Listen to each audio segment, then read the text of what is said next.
too. So we thank you for that. A good morning to you. Let me see your face now, Dr. Tony Ofoyetan. We have already spoken. I have seen your face through your voice. If at all possible. Good morning. Indeed. Thank you very much, Dr. Ofoyetan. So this is a new dispensation with our police. And interestingly, there's been a lot of talk. We should be looking, to the future now, but there's been a lot of talk about the manner of the withdrawal of Mr. Egbetukun. But, interestingly enough, he was part of the handing over, and the spokesman of the president had strived to say that he was not pushed. He voluntarily relinquished the role because of pressing family matters. Okay, but now to the future, Mr. Disu is known to be something of a policeman's policeman, and he has his work cut out for him. The president himself said it, that he's arriving on duty at a defining moment of our architectural, of our security architecture. It means he has his work cut out for him. It's a tough job. He has been, and I've heard nothing but commendation for when he headed the Rapid Response Squad team.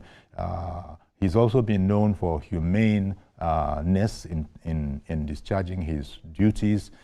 In fact, they even have his team at the time had the nickname of the good guys.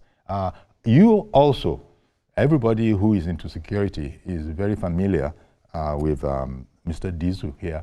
Maybe talk to me a bit about him yourself.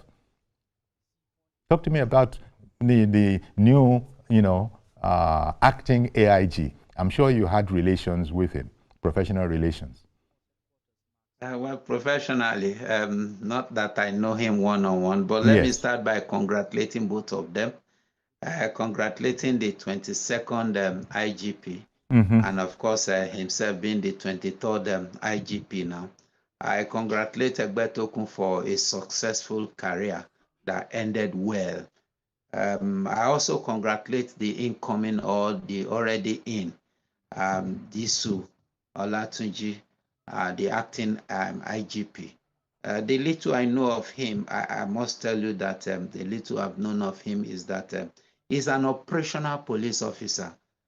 In terms of his person, he's an extremely humble person. It's even a paradoxical thing. You see his face looks very fierce, but his demeanor is a very humble demeanor.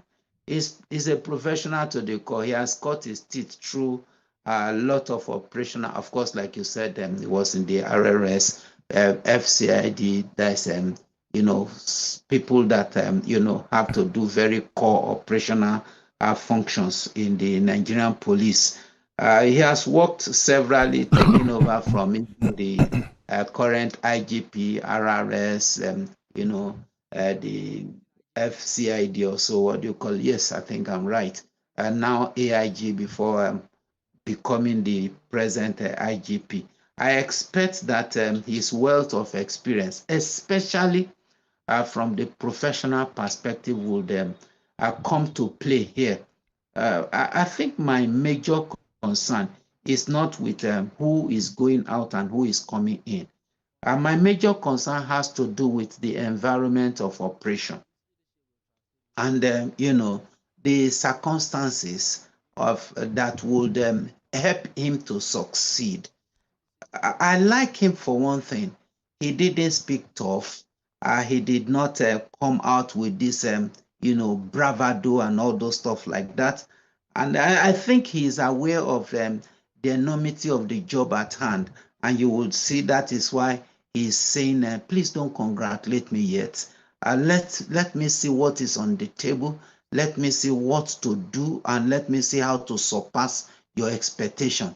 I think he is looking for the congratulation after service, which to me makes a very good and sound mindset, knowing full well that you have also, raised the bar, the standard upon which you are to be measured. Now you want Nigeria to measure you based on your performance. It's an excellent approach to me. And also the fact that he's also come out to say that he's aware of the welfare challenges of his personnel. I also want to believe that somebody at that level of consciousness will be able to be intentional about ensuring the welfare of its personnel. Because I will tell you that the Nigerian police happen to be one of the poorest police, paid police personnel in the continent. So that means that they must begin to look inward. If we want the best from our policemen, then we should be able to give them the best in all its ramifications. So if the current IGP is looking at it from that perspective, I expect that he will succeed, because once he's able to boost the morale of his personnel, they will give him the best.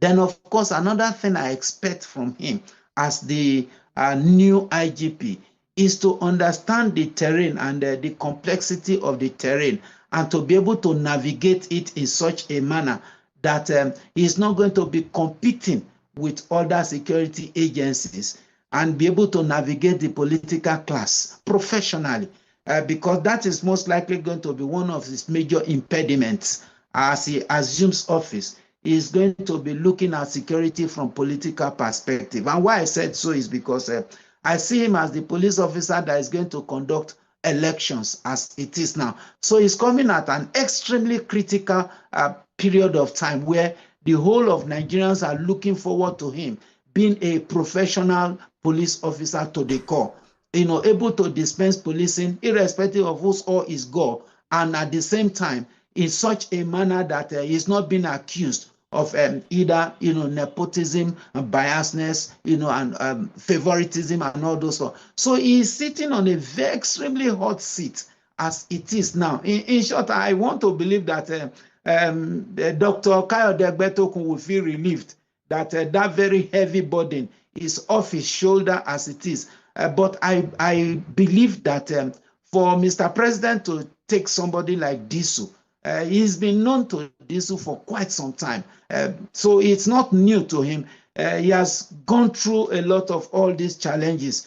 I expect that the advocacy for professionalism, modernity, and all those stuff that he spoke about during his acceptance speech, he will begin to itemize and implement them one after the other.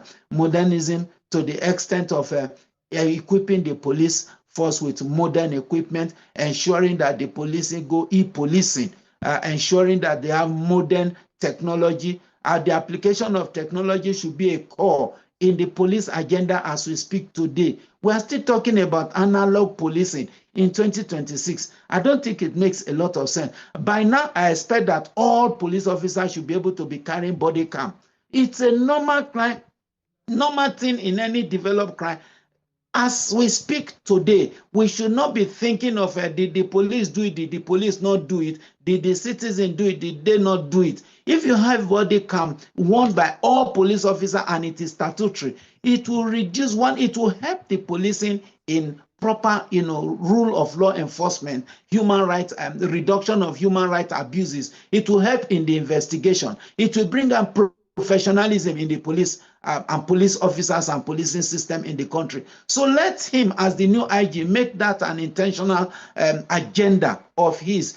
We talk about, there are many platforms. There's the citizen policing platform, which the police should think about and should begin to implement a distress software methodology where every citizen in Nigeria can, just make a trigger alarm and it goes straight to the police headquarters or to the police command, and they have a response team that will attend to them.